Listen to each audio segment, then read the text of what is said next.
Good morning! Welcome to another episode. And for today's vlog, so pakita ko sa inyo yung ginagawa nating pagpipintura dito sa bridge.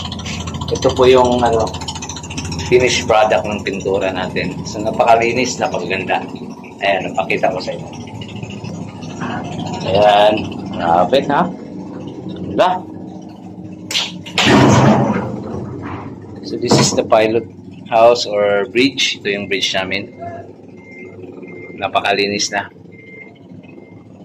Napakaganda na tingnan. Right? Ito po ako ngayon sa barko namin. This is the control panel. Yan yung control panel namin. And this is the telegraph. Of course, naka-aircon. And then this is the steering. Yan. Straight po yan. Straight po yan from Proa. Ayan. Ayan. So, ito yung monitor namin. Tsaka yan, radio. And then of course, the view. Dito ako sa pupa ngayon. Pakita ko sa inyo yung kabuong pupa namin na malapit na din matapos. And of course, ayan yung dalawang barko namin naka-standby lang. Ayan. Alright, pakita ko sa inyo ang kabuong pupa namin malapit nang matapos. At saka yung sahig nung una kahoy pa to, ngayon ay fiber na. Kulang-kulang na lang is pintura na lang. Green yung kulay ng pintura dito. So update ko na lang kayo pag matatapos na po itong pagpipintura namin dito sa pupa. And ito yung comfort room ng third floor namin. So ito yan. So this is the third floor. And pakita ko sa inyo yung mga live prop namin na malapit na rin matapos. Pizza ha? Pizza men? Pizza men?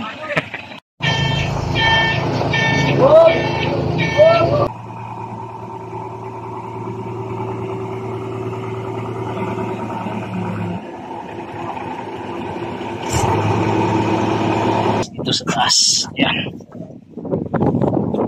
Oh, yan. Ayan sa taas. Yan. Yan. Yan.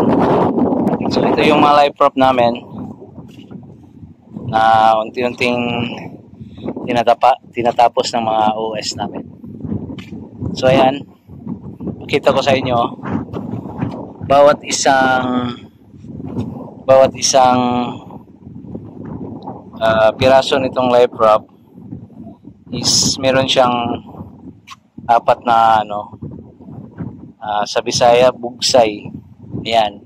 Capacity niya is more than 20 or 25%. 25% yung kanina.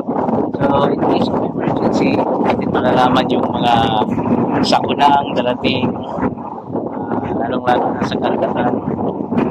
Kung masama yung panahon, hindi natin maiwasan na may mangyari sa mga naman sana. So, ito ang mga live prop na to ay magagamit for emergency purpose talaga. 21 lahat to. 21 lahat dito ngayon. So, yun. Unti-unti na pong malapit nang matapos yung passenger vessel namin. Ang biyahe nito ay papuntang galing dito sa Zamboanga papuntang Hulo-Sulu.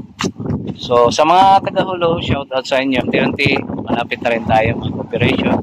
Sana mabalik na yung KC Beatrice dyan sa Hulo biyahe. Abangan nyo lang. Alright, so salamat sa panunood sa video na ito. And don't forget to like our video. And don't forget to subscribe our channel. Mga update to come sa mga videos natin na pwede natin ilabas. Salamat po and God bless sa inyong lahat.